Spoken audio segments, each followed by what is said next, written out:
Everyone, आप आ गए हो क्लास 10 से क्लास 11th में और अब आपने अपनी पढ़ाई भी शुरू कर दी है और आपने अपनी मर्जी का सब्जेक्ट भी चूज कर लिया है। किसी ने साइंस, किसी ने आर्ट्स, तो किसी ने कॉमर्स। पर अभी तो आपका रिजल्ट आया ही नहीं है। अभी कोई आपसे पूछता होगा कि भाई तुम कौन सी क्लास में हो, तो तुम हंसी मजाक में यही कह देते होगे कि भाई मैं तो अभी भी 10th में हूँ, क्योंकि अभी रिजल्ट नहीं आया है ना, पता नहीं है पास होऊंगा या फेल होऊंगा। लेकिन सब्जेक्ट्स तो तुमने रिजल्ट आने से पहले ही चूज कर लिए हैं। क्या रिजल्ट आने के बाद यही सब्जेक्ट्स को परस्यू कर पाओगे? सोचो जरा, अगर तुम्हारे 10th में साइंस में कम मार्क्स आए तो क्या तुम्हारे पेरेंट्स तुम्हें साइंस लेने देंगे या स्कूल वाले तुम्हें साइंस लेना अलाउ करेंगे? तो आइए इस बात को थोड़ा सा डिटेल में जानते हैं कि कौन सा सब्जेक्ट आपको लेना है फाइनल और आप इसे कब तक चेंज कर सकते हो। सी, जब हम क्लास 10 से क्लास 11th में आते हैं, हम सब्जेक्ट चूज करते हैं उसके फ्यूचर स्कोप्स को देख के और हमारे पर्सनल इंटरेस्ट को देखकर कि हम कौन से सब्जेक्ट में इंटरेस्टेड है, और यही सही मेथड भी है। बट यूजुअली बच्चों के साथ ऐसा होता है कि जब रिजल्ट आता है और उनके अगर साइंस में या किसी और सब्जेक्ट में कम मार्क्स आते हैं तो उनको वो सब्जेक्ट लेने से मना कर दिया जाता है। अगर मैं आपको बहुत सारे उन स्कूल्स के बारे में बताऊं जिनके बारे में मैं जानती हूँ, उनमें यूजुअली ऐसा होता था कि एक बच्चे ने अगर 10th पास करने के बाद जो है साइंस ले ली और जब फाइनली रिजल्ट आता है उसके साइंस में अच्छे मार्क्स नहीं आते हैं तो उसको जबरदस्ती कॉमर्स या आर्ट्स में भेज दिया जाता था।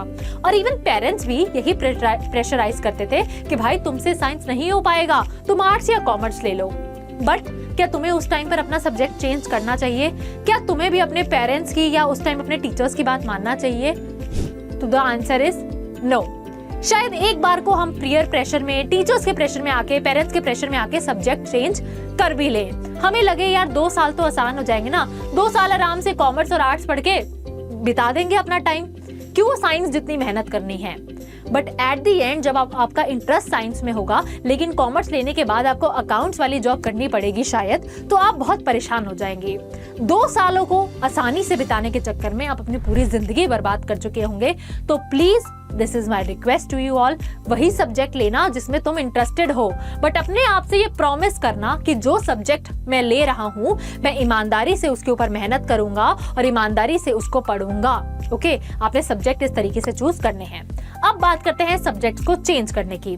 आज जो आपने सब्जेक्ट चेंज किया है वो आप आराम से अपने रिजल्ट आने के बाद भी चेंज कर सकते हो। अगर आज आपने अप्रैल में पढ़ाई शुरू कर दी है तो शायद मई जून आते आते आपको लगे कि यार नहीं, इस सब्जेक्ट में मुझे उतना इंटरेस्ट नहीं आ रहा है जितना मैंने सोचा था, तो आप आराम से अपने स्कूल में जाकर उनको रिक्वेस्ट कर सकते हो और वो जो है आपका सब्जेक्ट चेंज कर देंगे।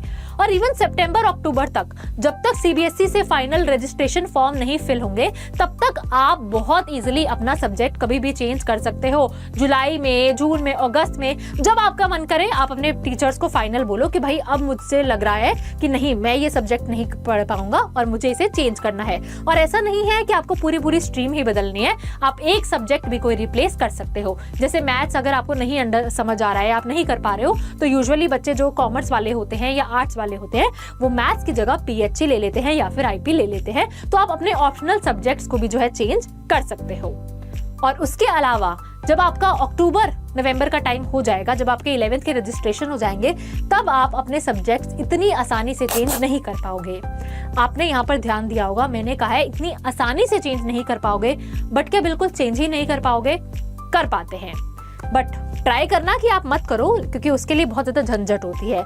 अगर आप 11th में नवंबर जनवरी के बाद अपना सब्जेक्ट चेंज करने की सोचते हो या 12th में अपना सब्जेक्ट चेंज करने की सोचते हो, तो उसके लिए आपको जो आपका रीजनल ऑफिस होता है, यूजुअली जो एक स्टेट का हेड ऑफिस होता है, डिपार्टमेंट, उसमें आपको जाना पड़ता है, 2-4 चक्कर लगाने पड़ते हैं, अर्जी दाखिल करनी पड़ती है, रिटर्न डॉक्यूमेंट्स देने पड़ते हैं, तब जाके कहीं आपका सब्जेक्ट चेंज करना हो जाता है, फाइनली सब्जेक्ट चेंज हो जाता है। लेकिन तब तक 1-1.5 साल आप ऑलरेडी एक सब्जेक्ट पढ़ चुके होंगे, फिर दोबारा से नई सब्जेक्ट में ढलना बहुत डिफिकल्ट होता है।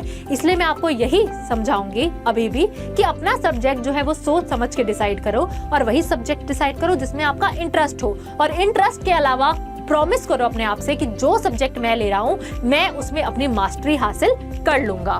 न जाने कितने लाखों करोड़ों बच्चे होंगे जो साइंस बहुत शौक से लेते होंगे, बट क्या हर कोई एक बढ़िया साइंटिस्ट या गूगल में इंजीनियर लग जाता है? नहीं।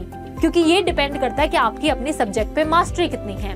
या फिर कितने बच्चे होंगे जो ह्यूमैनिटीज या आर्ट्स लेते होंगे ये सोचकर कि मैं आईपीएस क्लियर कर लूंगा या आईएएस बन जाऊंगा, या मैं कोई पॉलिटिक्स में बहुत आगे चला जाऊंगा, मैं कोई जो है यूएन में डेलीगेट की पोजीशन पे काम करना चाहता हूँ। बट क्या हर इंसान आर्ट्स वाला उस लेवल पे पहुंच चुका है? The answer is no.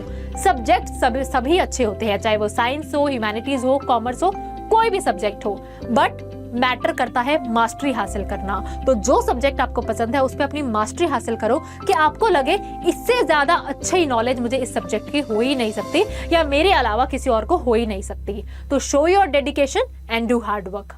All the best.